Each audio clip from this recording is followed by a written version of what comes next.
Hi guys, this is Gigi. I'm the managing editor for Business to Blogger, and I am going to do a video tutorial for you today about a really cool Twitter tool called Tweepi.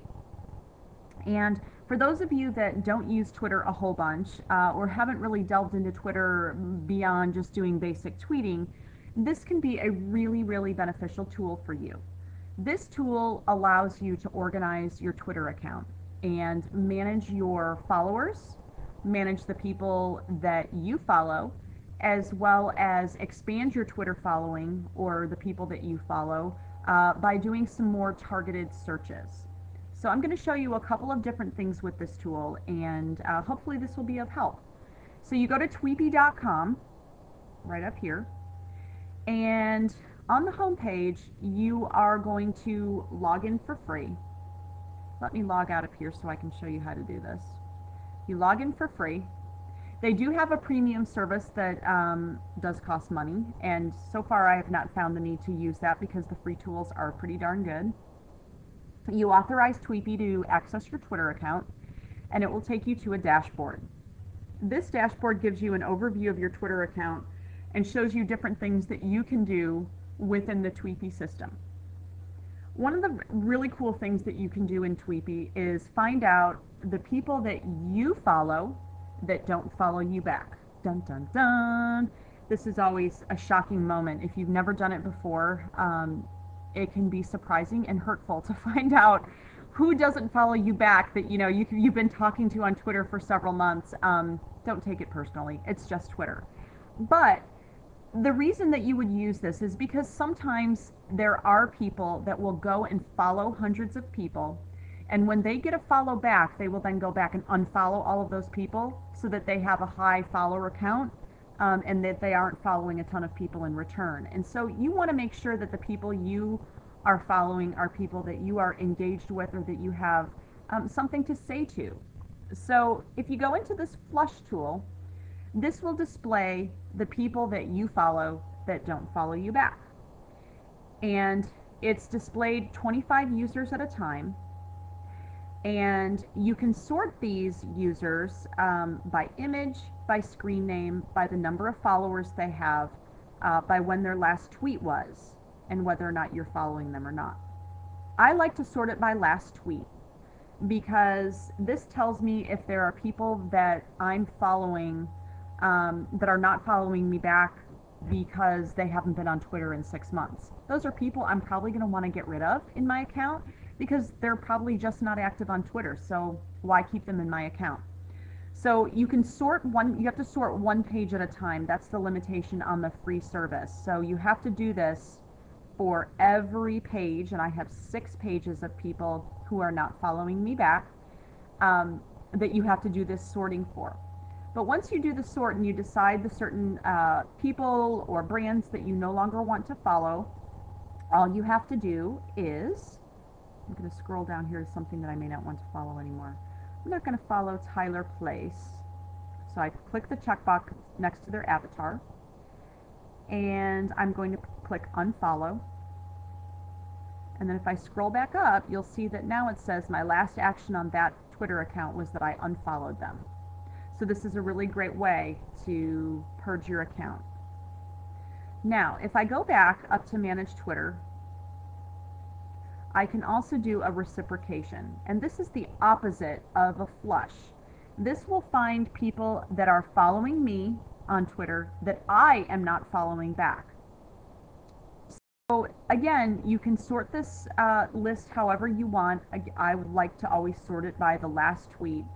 I'm probably not going to follow Purple P Massey back because they have 0 followers and they've never tweeted. So this is probably a spam account or somebody that logged on, somehow found me, and then never tweeted. Who knows?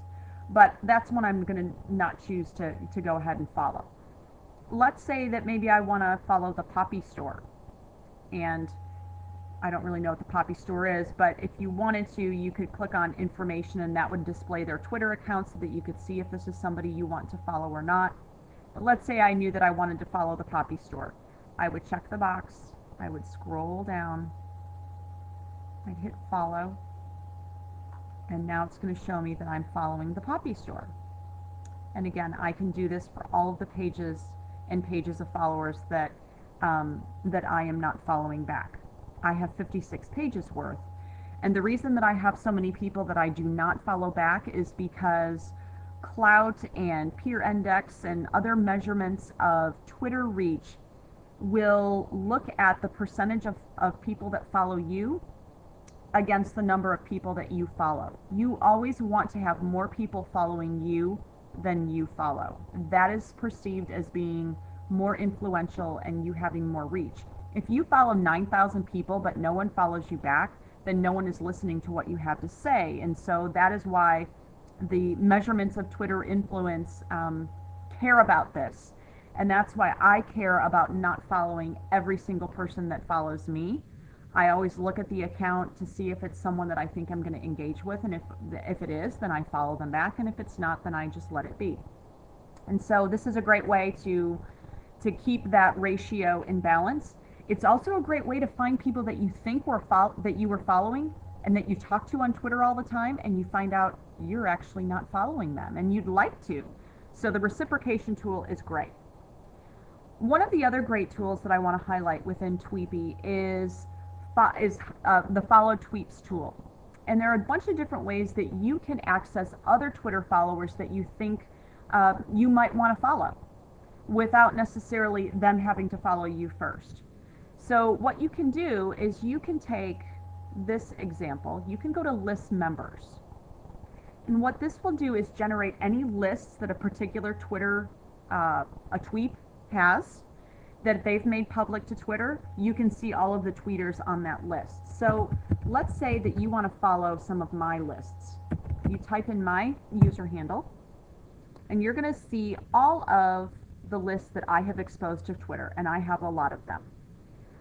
As an example, let's use my Texas Beef Bloggers Twitter list. This is a list of people that attended an event here in Austin that I hosted a couple of weeks ago.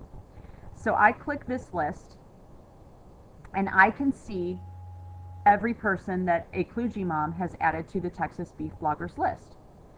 And so, you know, this has a lot of applications. Let's say that you wanted to follow everybody in Austin, Texas. You wanted to find as many followers in Austin, Texas as you could.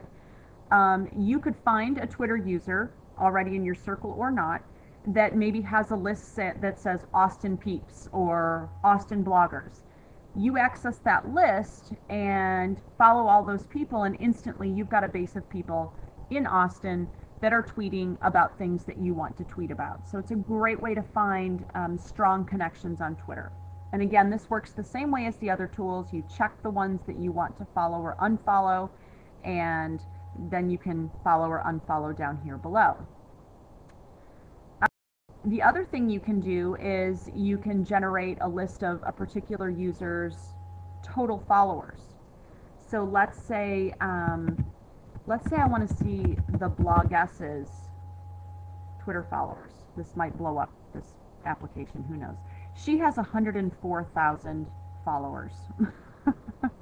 I'm not going to go through the list of 104,000 followers, but I can scroll through this and see if there are people that I think, ooh, yeah, that person is of interest to me. I want to go follow them. And again, click them, hit follow, and I'm good to go.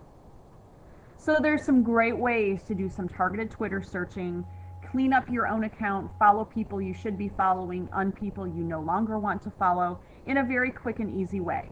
There are lots of applications that do one piece of these or another piece, but this is one of the best tools I've found that does a bunch of different things for free, and you can do it all in one dashboard. So I really recommend this tool. And if you have any questions, feel free to comment on the blog post and I'll be happy to answer those. And I hope you find this useful. So thanks for watching. Bye.